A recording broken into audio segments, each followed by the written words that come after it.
Atenção! Começa agora uma teleaula de História do Ensino Fundamental. Você vai assistir a teleaula de número 14. Bons estudos!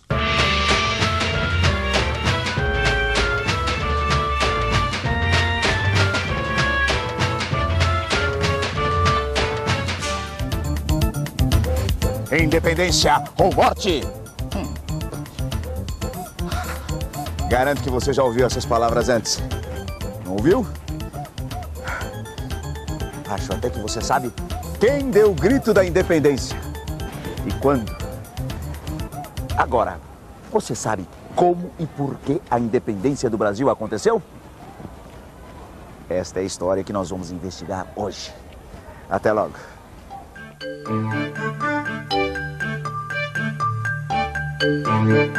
Quem proclamou a independência do Brasil? Dom Pedro I. Dom Pedro I. Qual é a data da independência do Brasil? 7 de setembro de 1822. 7 de setembro de 1822. 7 de setembro de 1822. Pois é, o Porto do Rio de Janeiro teve um papel importante na história da independência. Foi aqui, neste porto, que a família real portuguesa desembarcou em 1808. Vamos ver agora o porquê dessa mudança da corte de Portugal para o Brasil. No começo do século XIX, a Europa toda estava envolvida na guerra contra a França. Quem detinha o poder era Napoleão Bonaparte. Um dos objetivos de Napoleão era conquistar a Inglaterra. Para conseguir este objetivo, Napoleão decretou o bloqueio continental. Isso queria dizer que todos os países do continente europeu estavam proibidos de negociar com as ilhas inglesas. O que a guerra entre franceses e ingleses tem a ver com a nossa história? Simples. Portugal tinha uma longa tradição de amizade e comércio com a Inglaterra. Por outro lado, não podia enfrentar o exército francês sozinho. Por isso, a solução encontrada pelo rei Dom João VI foi vir para bem longe, para o Brasil, colônia portuguesa na América. Aqui ele poderia continuar suas relações comerciais com os ingleses. Napoleão, ocupado com a guerra na Europa, não podia pressionar o rei numa região tão distante. Foi assim que começou uma história que todos sabemos onde foi dar. Mas para entendê-la bem, a gente tem que investigar. Em março de 1808, a corte chegou ao Rio de Janeiro, a sede da América Portuguesa. Não se sabe exatamente quantas pessoas vieram com a família real, mas vários estudiosos estimam entre 10 e 15 mil pessoas. Eram ministros, funcionários públicos, nobres e religiosos. Toda essa gente importante foi recebida com muita pompa e muita festa. Mas a cidade não estava preparada para acomodar todo mundo. E o que acabou acontecendo foi que muitas famílias foram deslocadas para dar lugar aos novos moradores. Outros problemas chamaram a atenção de Dom João VI. A América Portuguesa era formada por regiões que tinham poucos contatos e pouca integração entre si, o que poderia resultar na divisão da colônia em vários países diferentes. A intenção de Dom João VI e seus ministros era de centralizar no Rio de Janeiro a administração colonial. Dom João VI tinha motivos para ficar preocupado. Afinal, há bem pouco tempo, no final do século XVIII, a coroa portuguesa tinha tido que enfrentar dois movimentos que contestavam a dominação colonial. A Conjuração Mineira, em Vila Rica, Minas Gerais, em 1789, e a Conspiração dos Alfaiates, ou Conjuração Baiana, em Salvador, em 1798. Antes da chegada de Dom João VI, as regiões da América Portuguesa estavam distantes, afastadas. Tanto é que as revoltas na Bahia e em Minas foram acontecimentos regionais, que propunham mudanças locais. A partir da chegada da corte, a coisa mudou de figura.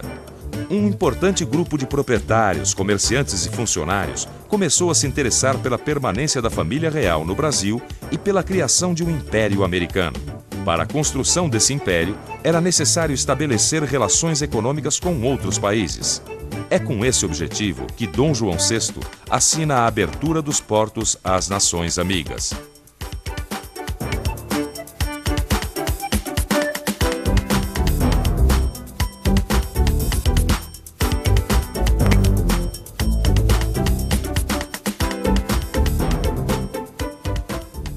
Este porto aqui é muito movimentado, né? Quantos navios mais ou menos atracam por dia? Uns 30 navios. 30 navios. E de que países são esses navios? São diversas nacionalidades, né? Esse daqui atrás, por exemplo? Esse é panamenho. Do Panamá.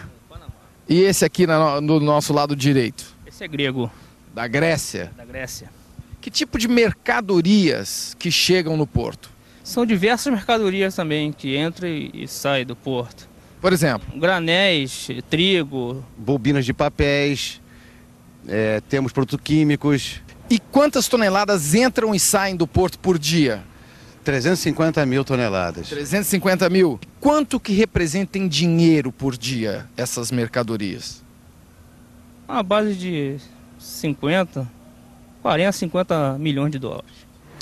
Toda essa movimentação, na verdade, começou em 1808, quando Dom João VI assinou a abertura dos portos às nações amigas. Todo o comércio exterior era feito através dos portos e todos os portos brasileiros podiam fazer comércio com países diferentes. Se o objetivo era inaugurar sua estadia no Brasil com chave de ouro, Dom João tinha acertado em cheio.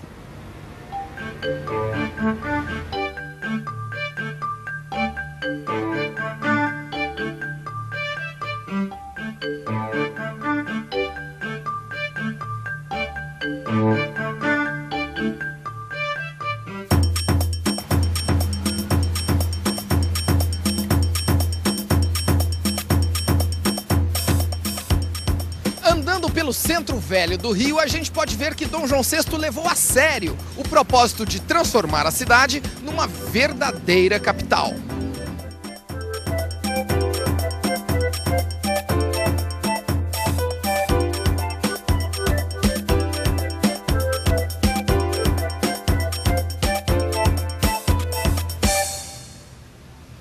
Vamos dar uma olhada nos postais aqui nessa banca de revista. E aí, chefe, posso ver aqui? Olha só, vamos ver alguns dos melhoramentos que a presença da corte portuguesa trouxe para a cidade do Rio de Janeiro. Olha só. A Biblioteca Pública, a Academia de Belas Artes, o Jardim Botânico, a Academia Real de Marinha, a Academia Real Militar. E nós temos também aqui ilustrações feitas por artistas da missão francesa que vieram para o Brasil. Sem contar os cientistas e botânicos que viajaram pelo interior, estudando e desenhando a fauna e a flora. Além disso, Dom João doou sesmarias. Estimulou a imigração, abriu estradas, conseguiu reunir no Sudeste, em torno da corte, um grupo de proprietários, comerciantes e funcionários interessados em sua permanência no Brasil e na criação de um império americano. E, graças aos tratados de aliança e amizade e de comércio e navegação com a Inglaterra, abarrotou os mercados brasileiros de produtos ingleses. Hello! Eu estou fazendo uma pequena participação no século XIX, porque I study by day and trabalha by night. Look, the wonderful mercadorias. Tecidas, calçados, crystals, vidras, louças and porcelain. Todos diretamente da Inglaterra e bem baratinhas, because eu pagar imposto pequenininho. Se you estiver interested, my name is Mary Starr. Mas se a região sudeste ia bem obrigado, o mesmo não acontecia aqui no Nordeste. Em 1817, estoura em Recife e em Olinda a Revolução Pernambucana. Esse movimento foi inspirado nas ideias da Revolução Francesa. Em outras palavras, era um movimento republicano. Os revoltosos chegaram mesmo a proclamar a República dos Lavradores, que durou 75 dias e foi derrubada pela coroa portuguesa. Quando a Revolução Pernambucana estourou, o Brasil não era mais uma colônia. Em 1815, Dom João havia levado a antiga colônia a Reino Unido a Portugal. Éramos agora a sede do governo português. Essa situação satisfazia os brasileiros que se beneficiavam da política de Dom João e os portugueses que moravam no Brasil. Já em Portugal, as coisas não iam tão bem assim. Em 1820, estoura a Revolução do Porto. As elites portuguesas estavam descontentes, sentiam-se abandonadas pelo rei e prejudicadas pelo fim do pacto colonial. Exigiam que Dom João e a família real voltassem a Lisboa e que o Brasil fosse recolonizado imediatamente. Mais uma vez, o rei de Portugal ia enfrentar o mar. Mas Dom João não estava disposto a recolonizar o Brasil. Voltou a Portugal, como exigiam seus súditos, mas deixou aqui seu filho, o príncipe Dom Pedro.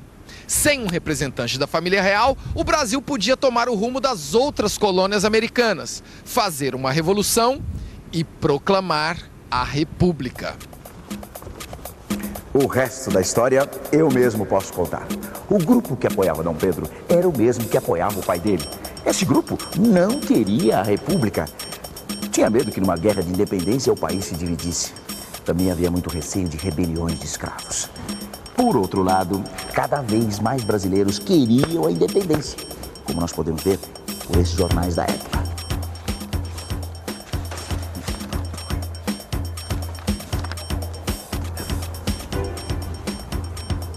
A pressão das cortes portuguesas pela recolonização aumentava. Elas exigiam a volta imediata de Dom Pedro a Portugal. Só havia duas opções: independência ou volta. E foi assim que, em 7 de setembro de 1822, às margens do riacho do Ipiranga, o príncipe Dom Pedro resolveu dar o seu famoso grito e, em seguida, ser sagrado imperador do Brasil.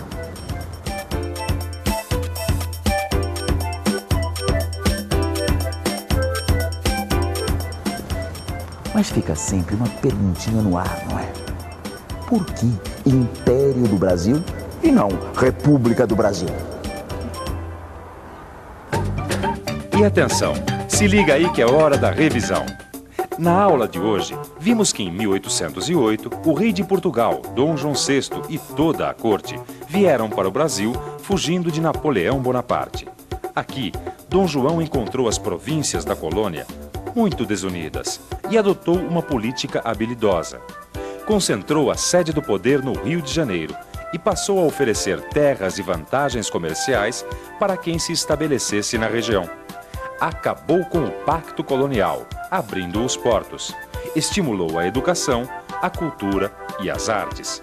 Em 1817, aconteceu a Revolução Pernambucana em Recife, que queria a independência e a república.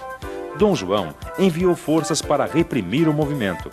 Em 1820, estourou a Revolução do Porto, em Portugal.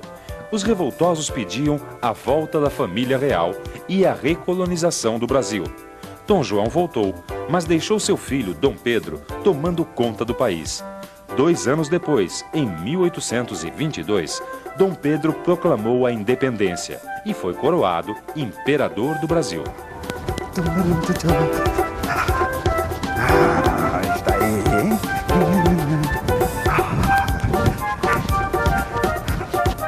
Então, pensaram na minha pergunta? Por que toda a América Espanhola se dividiu em várias repúblicas depois da independência e só o Brasil virou império? Veja o que o seu livro tem a dizer sobre isso. E até a próxima.